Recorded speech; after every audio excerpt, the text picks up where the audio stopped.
Hai sobat investor semua, apa kabar kalian? Nah, jadi hari ini gue ingin membahas salah satu reksadana yang sempat juga ada rekomendasi dari kolom komen juga, yaitu reksadana Sukor Invest Citra Dana Berimbang.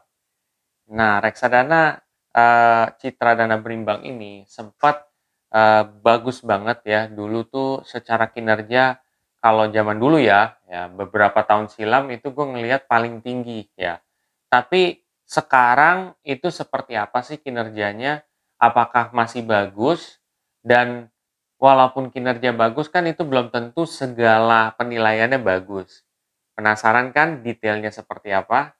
Temukan jawabannya setelah yang satu ini.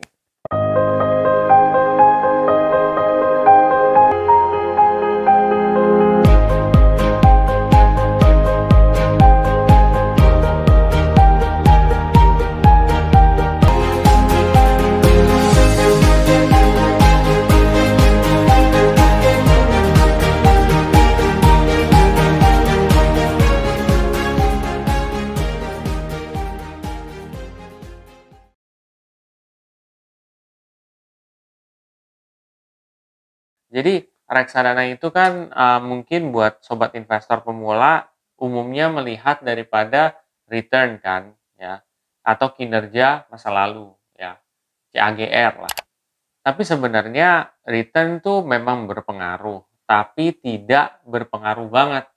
Banyak aspek lain yang harus kita nilai selain daripada compound annual growth rate atau return-nya. Oke, biasanya gue ketika menilai reputasi reksadana ya atau menilai reksadana itu bagus atau enggak itu terbagi atas beberapa hal. Pertama dari segi reputasi. Reputasinya seperti apa Citra Dana Berimbang ini? Kalau dari segi manajer investasinya sih sejauh yang gue tahu ini udah terkenal dan cukup bagus juga ya. Cuman Citra Dana Berimbang ini sempat yang waktu itu di apa namanya di hold sama OJK ya, entah karena unit yang dijualnya itu sudah penuh ya, entah apa gitu ya, karena sempat di hold juga, tapi sekarang udah balik lagi normal guys gitu.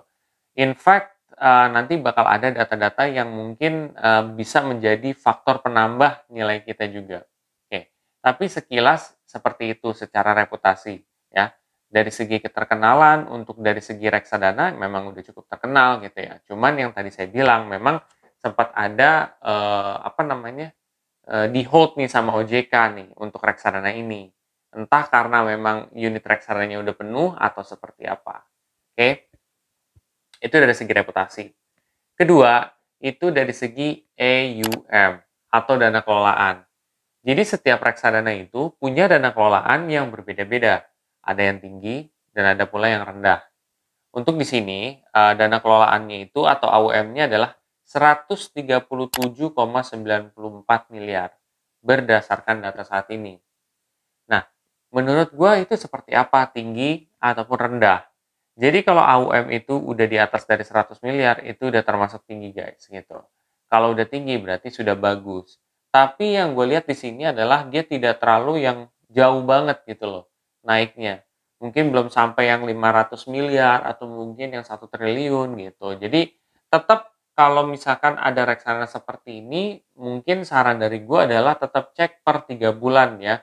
AUM-nya seperti apa. Karena kalau misalkan di bawah dari 100 miliar, itu kalian harus amati benar-benar lagi, itu kenapa alasannya gitu. Kalau emang benar-benar alasannya benar dan bagus, ya udah nggak apa-apa gitu. Tapi kalau AUM yang menurut gue bagus itu yang udah di atas dari 100 miliar. Seperti itu guys. Jadi di sini ya cukup udah bagus lah ya. Lalu dari segi AUM seperti itu. Selanjutnya gue nilai daripada kinerja masa lalu atau return. Nah ini pasti nih sobat investor nih suka banget nih nilai dari returnnya gitu kan. Nah returnnya di sini secara 1 tahun terakhir 74,12%, secara 3 tahun 67,94%. Nah menurut pendapat gue seperti apa? Artinya dalam 1 tahun terakhir reksadana ini bisa menghasilkan 74% keuntungan karena mungkin ini dihitung dari kurva yang titik terbawah dari reksadana ini ya gitu. Tapi makanya ketika kita tarik 3 tahun ini masih 67% gitu. bukannya bertambah, tapi malah, berkurang gitu. Artinya apa? Berarti ini belum balik 100% gitu loh, belum balik yang sampai naik banget gitu 2 kali lipat. Tapi ini kayak baru dari turun kurvanya, terus dia baru hampir menyamakan atau lebih dikit lah dari menyamakan gitu. Jadi masih segitu guys, belum yang sampai untungnya yang gede banget gitu. Nah, tapi sih so far kalau gue ngelihat dari segi keuntungan aja memang udah cukup bagus gitu ya. 74% tuh besar ya. Terutama ini kan reksadana campuran gitu loh ya. Jadi mungkin-mungkin aja ini bisa sampai keuntungan sebesar ini dalam 1 tahun terakhir. Mengingat ini juga pandemi. Oke, itu dari segi return-nya. Lalu kita juga bisa lihat dari expense ratio. Expense ratio adalah biaya-biaya yang dikeluarkan manajer investasi dalam mengelola reksadana. Jadi manajer investasi itu butuh duit nih, ya istilahnya kita bayarlah karena dia kan yang ngelola reksadana yang kita beli ini gitu. Seperti itu dan expense ratio itu bagusan kalau misalkan dia kecil ya.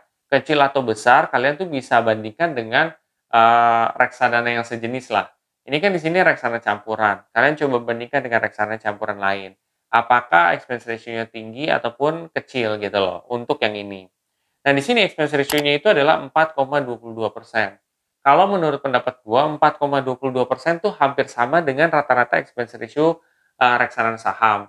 Tapi kalau untuk campuran ini sebenarnya ada juga kok yang di atas 4, sekian persen ada, yang di bawah pun ada, yang 2, sekian persen itu pun ada gitu.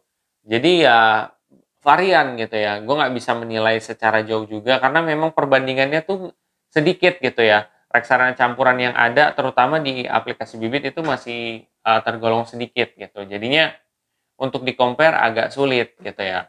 Mungkin ini di antara mahal kali dan di tengah-tengah kali ya, seperti itu. Tapi kalau mau dibilang mahal nggak juga, karena memang kalau lu perhatikan lagi nih, langsung deh ya gue masuk nih ke alokasi aset. Alokasi asetnya ini tuh lebih banyak ke ekuitas.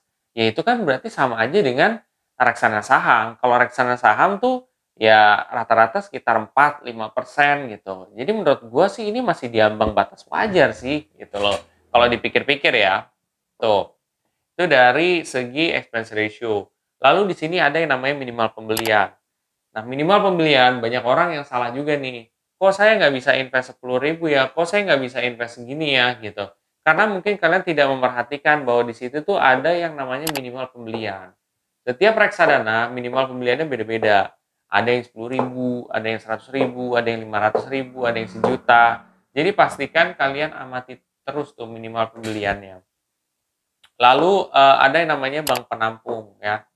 Bank penampung ini sangat berpengaruh banget kalau misalkan bank penampungnya dari eh, si reksadana ini ternyata sama dengan apa namanya rekening kita, kita itu tidak kena fee transfer sebesar 3,5 ataupun 7,5. Seperti itu sobat investor. Jadi ini kan di sini adalah BCA ya. Kalau kalian punya BCA juga, ya udah berarti nggak kena fee transfer itu. Oke, lalu yang terakhir itu adalah alokasi aset. Nah, alokasi aset itu gue akan coba melanjutkan daripada conversation gue yang tadi ya. Alokasi aset kan tadi gue bilang bahwa di efek ekuitas atau di sahamnya ini banyak kan. Di sini 74,14% ya. Tapi terus juga ada dari pasar uang dalam negeri itu 3,10%. Obligasi dan sukuk 22,76%. Jadi sebenarnya reksadana campuran ini kan memang, campuran dari berbagai aset ya guys gitu. Jadi nggak mesti yang harus 80% di saham gitu, enggak. Tapi ini, lebih campur gitu. Di sini tuh lebih beratnya itu di saham, kedua yang terberat itu di obligasi, gitu. Tapi ya ini tuh hampir sama kayak reksadana saham sih sebenarnya menurut pendapat gue ya.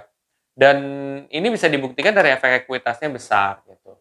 Tentu kalau efek ekuitasnya besar, volatilitasnya itu akan lebih tinggi gitu. Jadi kalian nggak usah kaget terus tiba-tiba mungkin kalian berpikir, "Loh kok ini kalau misalkan dia bukan reksadana saham kok volatilitasnya hampir sama ya dengan saham?" Karena isinya itu mayoritas adalah saham di sini. Seperti itu sobat investor. Jadi ini buat pengetahuan sehari-hari kita juga sebelum kita mungkin membeli reksadana ini ya. Semua keputusan investasi balik lagi ada di diri kalian ya, sobat investor. Gua hanya coba untuk membantu menganalisa nih buat sobat investor pemula. Artinya apa, artinya apa, artinya apa. Tapi balik lagi, kesimpulan itu ada di kalian. Setelah gue melakukan penilaian seperti ini, bagaimana menurut kalian gitu. Jadi ada sesuatu hal yang bisa dijadikan masukan lah. Baru kalian bertindak apakah kalian membeli ataupun tidak. Seperti itu. Dan reksadana campuran itu memang diperuntukkan untuk 5 tahunan ke atas gitu. Supaya volatilitasnya itu tidak terlalu signifikan gitu. Karena kalau dalam jangka waktu pendek ya bisa volatil gitu loh. Belum tentu profit juga gitu. Tapi kalau dalam jangka waktu 5 tahunan ke atas kemungkinan profitnya itu udah gede gitu loh. Ya, dibandingkan kalian ngelihat portofolio kalian minus. Seperti itu sobat investor semua. Kalau kalian emang baru pertama kali pengen daftar di aplikasi Bibit ya kan, setelah kalian termotivasi nonton ini, kalian bisa pakai kode referral gue yang ada di bawah sini. Dan apabila kalian ini lihat bermanfaat, kalian bisa share aja ke sobat investor yang lain ya. Dan jangan lupa untuk subscribe, like, dan komen di video gue. Sampai jumpa di video gue selanjutnya. Terima kasih.